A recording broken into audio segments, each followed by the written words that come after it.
13న Bhuvanagiri parliament నియోజకవర్గంలో ఎన్నికలు జరుగుతున్నాయి. అందులో భాగంగా నేను స్వతంత్ర అభ్యర్థిగా పోటీ చేస్తున్నాను. ప్రస్తుత ఎన్నికల్ని పరిశీలించినట్టయితే రాజకీయ పక్షాలు అవినీతి ముసుగులో రాజకీయ పక్షాలు ఈరోజు అక్రమ పొత్తులను పెట్టుకొని మీ ముందుకు వస్తున్నాయి. కులం పేరుతో, మతం పేరుతో, వర్గం పేరుతో, ప్రాంతం పేరుతో, లింగ పేరుతో ప్రజల్ని మభ్యపెట్టి ఓట్లు అడగడానికి మీ ముందుకు వస్తున్నాయి. ప్రజలు అప్రమత్తంగా ఉండాలి. కుల రాజకీయాలకు, మత రాజకీయాలకు, ప్రాంత రాజకీయాలకు, వర్గ రాజకీయాలకు, లింగ రాజకీయాలకు వ్యతిరేకంగా ప్రజలు విచక్షణతో ఆలోచించి ఓటు వేయాల్సిందిగా భువనగిరి నియోజకవర్గ ప్రజలకు విజ్ఞప్తి చేస్తున్నారు. ఇలా అధికారంలో ఉన్నటువంటి పార్టీ లింగం పేరుతో మహిళలకు ఉచిత బస్సులు ఇచ్చి తమ ఓటు బ్యాంకును పొందడానికి, ఒక లబ్ధి పొందడానికి ప్రయత్నం చేసిందనే విషయాన్ని మీరు గమనించండి. ఒక ప్రాంతీయ పార్టీ ప్రాంత పేరుతో అధికారంలోకి వస్తే, ఇంకో పార్టీ కులం పేరుతో, మతం పేరుతో అధికారంలోకి రావడానికి ప్రయత్నిస్తున్నాయి. మన నియోజకవర్గాన్ని ఒకసారి పరిశీలించినట్టయితే ఇలా ఎంతోమంది ఎంపీలు వస్తున్నారు, ఎమ్మెల్యేలు వస్తున్నారు. కానీ స్థానిక సమస్యలు మీ దృష్టికి తేవడానికి ఒక 2 నిమిషాలు ప్రయత్నం చేస్తాను.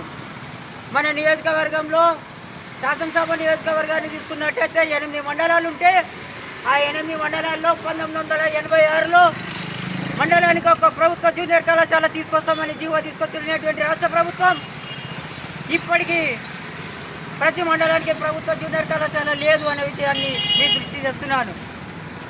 అంటే ప్రభుత్వ జూనియర్ కళాశాల స్థాపించలేని ప్రభుత్వాలు మండలానికి 5 ప్రభుత్వ వైన్స్ మాత్రం అనుమతించి ప్రజల్ని మత్తులో ఉంచడానికి, విచక్షణ జ్ఞానం కోల్పోవడానికి, అత్యధిక ఆదాయాన్ని పెంచుకోవడానికి ప్రభుత్వం కుట్రలు చేసి వాళ్ళ యొక్క పాలక వర్గాన్ని కొనసాగించడానికి కుట్రలు చేస్తున్నాయి. ఇలా భారతదేశంలో అత్యధిక మద్యం అమ్మకాలను తెలంగాణ రాష్ట్రంలో ముందుంచడం జరిగింది. అంటే ప్రజల్ని విద్యా సంస్థలు స్థాపించకుండా మద్యం షాపులకు, బెల్ట్ షాపులకు అనుమతులు ఇచ్చి ప్రజల్ని నిత్యం సోమరిపోతుల ఆరోగ్యం వాళ్ళని చెడగొట్టి ప్రజల యొక్క ఆరోగ్యంతో చెలగాటం జరుగుతుంది రాష్ట్ర ప్రభుత్వం. ఇలా కార్పొరేటివ్ కామన్ విద్యకు ఎస్టాబ్లిష్ చేస్తున్నటువంటి రాష్ట్ర ప్రభుత్వం కామన్ విద్యను పక్కలో పెట్టి కార్పొరేట్ విద్యకు అత్యధిక ప్రయారిటీ ఇచ్చి శ్రీ చైతన్య నారాయణ విద్యా సంస్థల్ని, కార్పొరేట్ విద్యల్ని ప్రోత్సహిస్తుంది విద్యా సంస్థల్ని.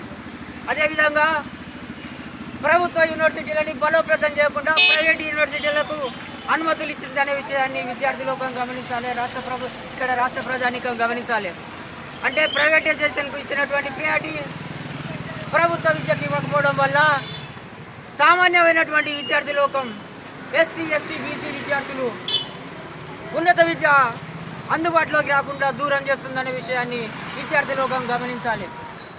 అదేవిధంగా ఈరోజు రియల్ ఎస్టేట్ రంగంలో కార్పొరేట్ రాజకీయాలు చేస్తూ అన్ని రాజకీయ పక్షాలు రియల్ ఎస్టేట్ రూపంలో రాజకీయ పక్షాలు కోట్లాది రూపాయలు తీసుకొచ్చి ప్రజాస్వామ్యాన్ని ధనస్వామ్యం చేసి ప్రతి పేదవాడికి 100 గజాల భూమి కొనుగోలు చేయలేని స్థితికి తీసుకొచ్చి సిగ్గు లేకుండా ఈరోజు ప్రభుత్వం భూమి రేట్లు పెంచినామని గొప్పలు చెప్పుకుంటుంది.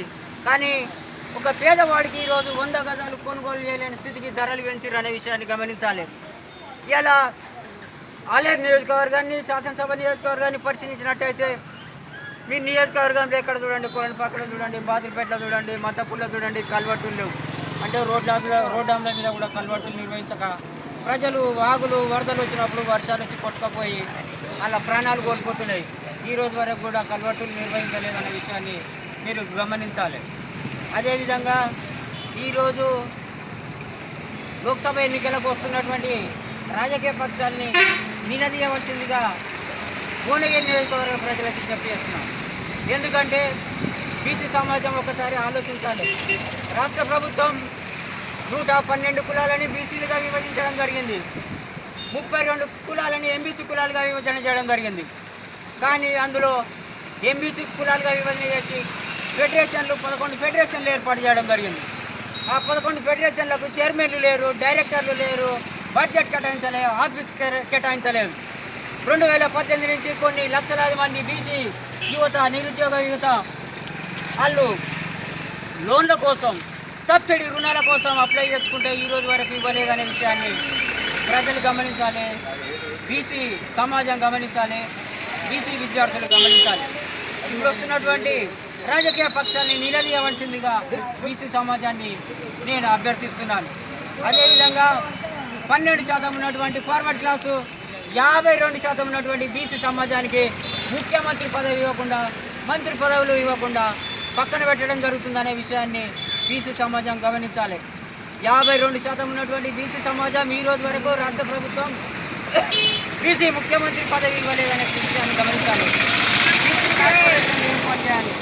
బీసీలకు చట్టసభల్లో ఎన్నిక కాకుండా ఆర్థికంగా వెనుకబడిపోయినటువంటి బీసీ సమాజం ఈరోజు శాసనసభ కానీ పార్లమెంటుకు కానీ ఎన్నిక కాకుండా పోవడం జరుగుతుంది.